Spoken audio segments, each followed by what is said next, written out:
men sizge şu суроо жооп неме кылалы. Бүгүн биринчи күн. Суроо жооп немес. Мен бул жакка дагы далил болуш үчүн көрсөтүп коерейин. Бул жак мага отурду, бул жак клиент пассажир болуп, клиент болуп.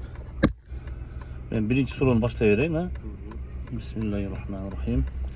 Алла Таалам Куранда Давуд алейхиссаламды, пайгамбарды ошо орозосу менен мактаган, өзгөчө мактаган. Давуд алейхиссалам эмне деп, кандай даражада орозону кармаган? Кандай өзгөчөлүк менен кармаган? 3 суроо берем, 3 суроо. Мисал бирөөсү дин маселесинде, бирөөсү спорт маселесинде, бирөө дүйнөлүк маселесинде суроолорду берем. Тапкан болсоңуз, мен сизге жеткенден кийин 200 сом эм банкыңызга котором. Биринчи суроону түшүндүңүз? Дин болгондо мен ошо динди мына жаңы өткөн тамда. Ага.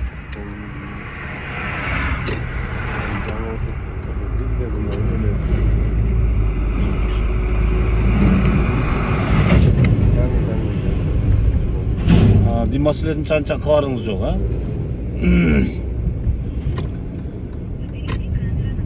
Анда экинчи суроону бере берейин анда. Дүйнөлүк жылдыз Денис Беркам деген голландский футболист болгон, голландиялык. Арсенал клубунда ойногон, чабуулчу. Ал башка бир сапарга, башка бир жакка бир оюндар боло турган болсо, ал жака самолет менен учпаган. Эмне үчүн? Өзүнүн өлкөсүндө ойноп го. Жок. Кайсы клубда ойносо деле, башка мамлекетке бара турган болсо, оюндарга бара турган болсо, ал автобус менен барган, поездар менен барган да. Самолет менен учпаган.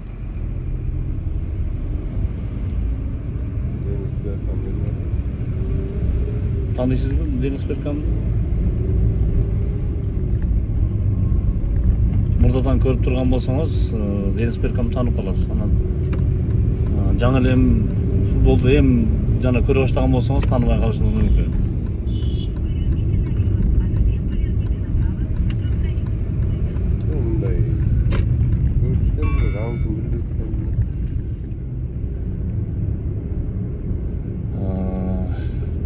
Анда эки суроо менен жыйынтай берели, экөөнү тең таппай калдыңыз.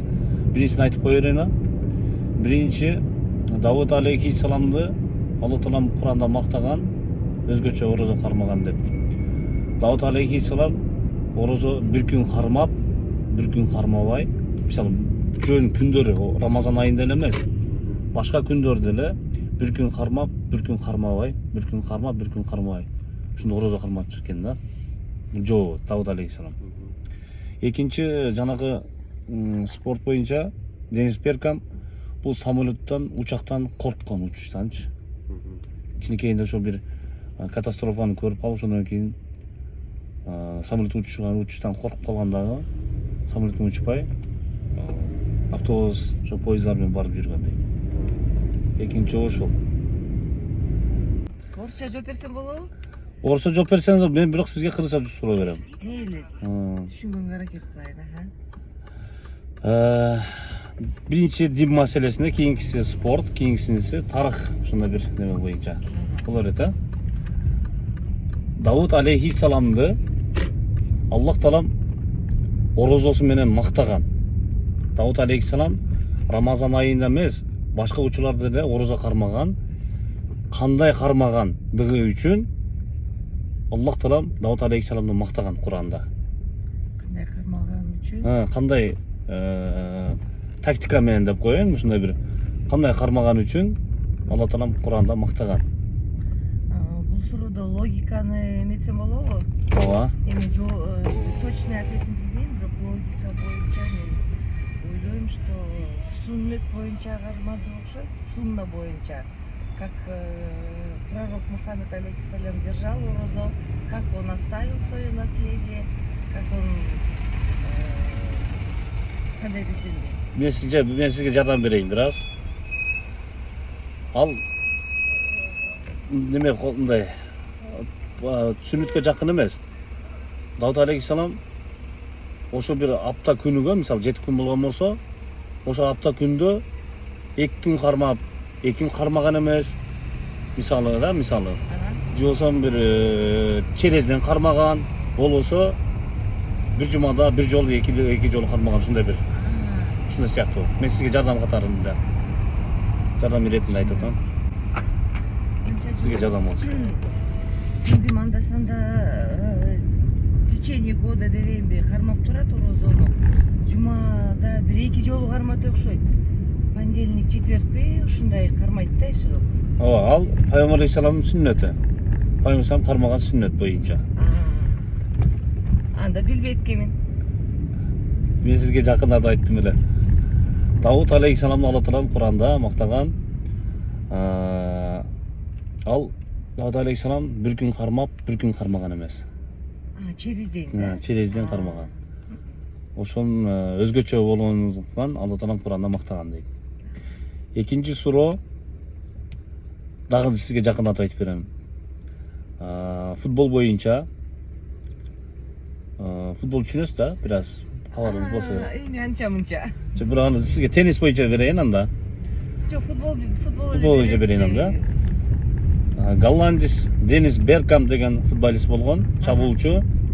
Англиянын Арсенал клубунда ойногон. Ал башка бир оюндар болсо, товарищеский матчтар болсо, бир оюндар боло турган болсо, ал самолет менен эмес, ал поезд менен, болбосо автобус менен барган. Эмне үчүн? Мен сизге аябай жакындатып, сонун айтып берип койдум.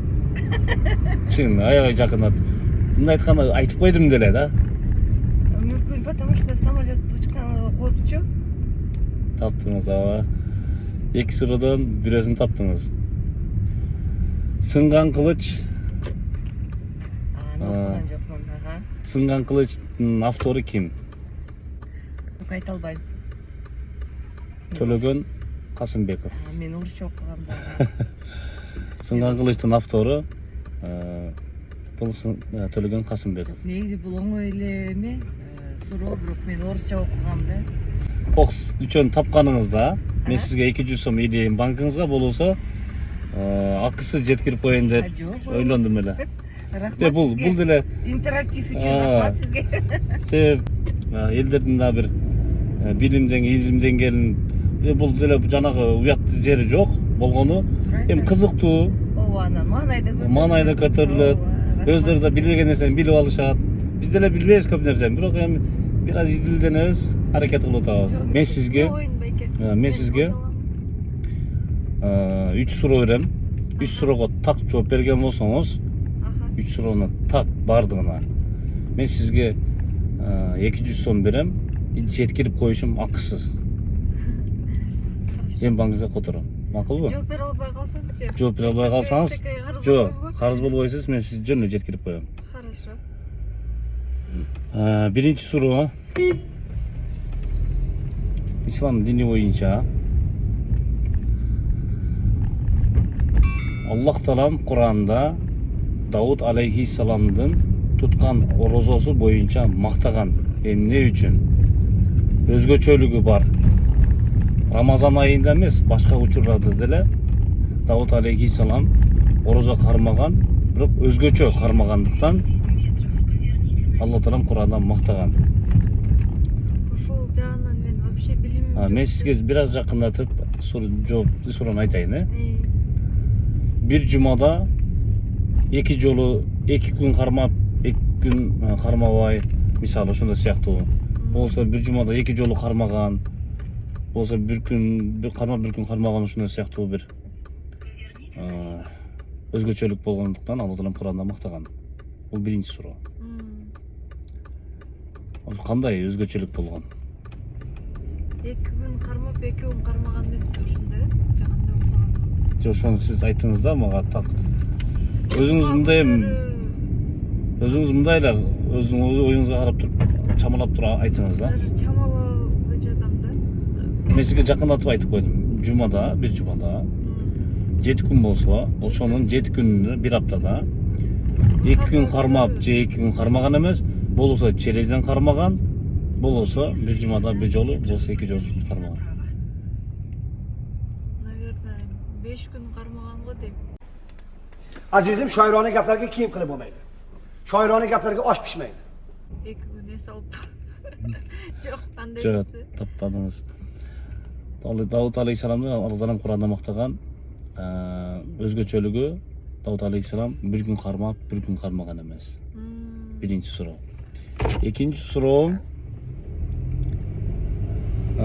спорт боюнча. Спортко кызыгасызбы? Спортко жок кызмын да негизи. Анда мен сизге тарых боюнча Давайте коеюн. тарыхты көрөлүчү. Тарыхый кызык. Сынган кылыч китебинин автору ким? Тоголук малда. Жок. Токтогул сатылган.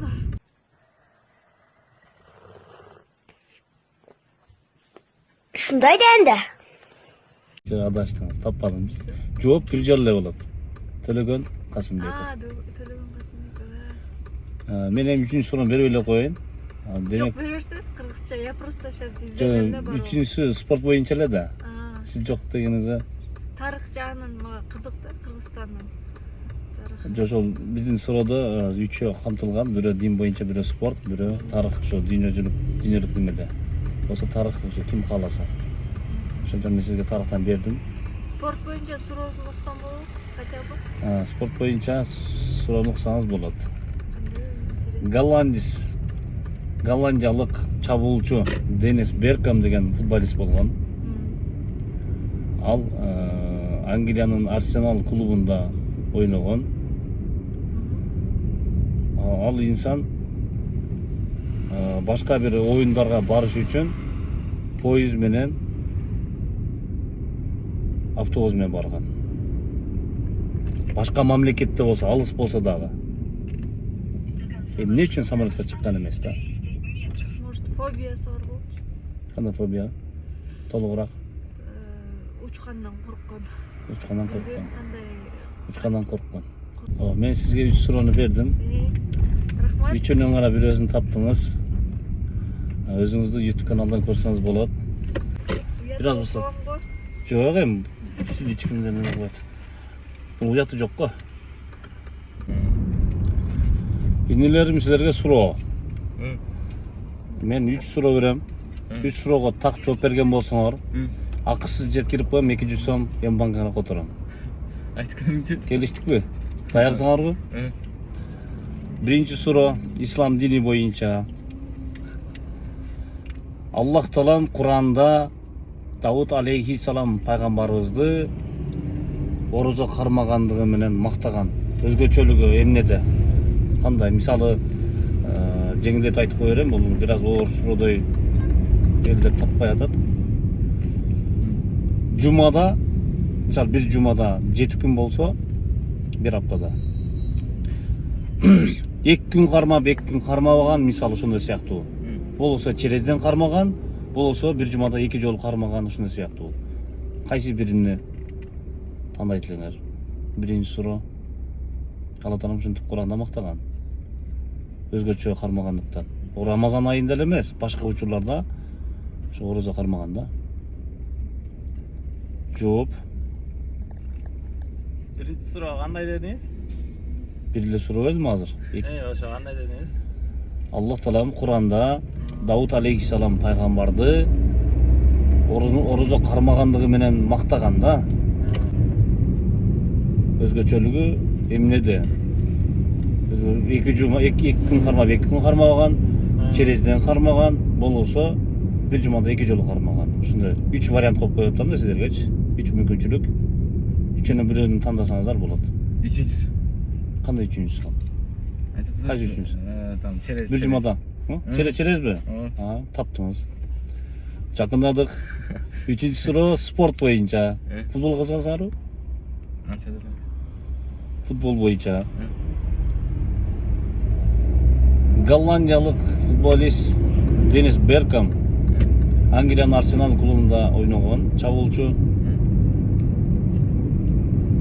Ал инсан Başka mamleketlerge elder samolyot menен uçup barıp ушундай ойноп келсе ал эч качан самолетке чыккан эмес. Поезд менен, автобус менен барган. Эмне үчүн? Может акчасы жоктур бай. Жок, так ойлонуп жооп бериңиздер. Сиздер жакындадыңар, бир суран таптың, экинчиси дагы жакындап калдыңар. Автобус менен барган дедиңиз, Автобус, верниме менен, поезд менен. Самолет менен барса бат бар кылат да. Берки менен эс алып кеткен же. Жооп ошондо кандай? Жообуңар Биринчи мен тапып. жакындап калдык жетишибизге. Жообуңар онго чейин эсептейин 1 2 Ошону азыркы айтканымды Үч. айтсам башынан. Төрт. Эс алып эле кеткен да неме мененчи. Самолет менен барса бат бар кылат. жоопту айтайын да. Жооп туура эмес. Жообу самолетке чыккандан корккон. Ошондуктан самолетке чыккан эмес эч качан. Сиздер менен жетип келдик ушул жерге. Үчүнчү суроо кандай болчу? Ал тарых боюнча. Тарых боюнча. Ошону айтышыбыз керек эле да биринчи жооп.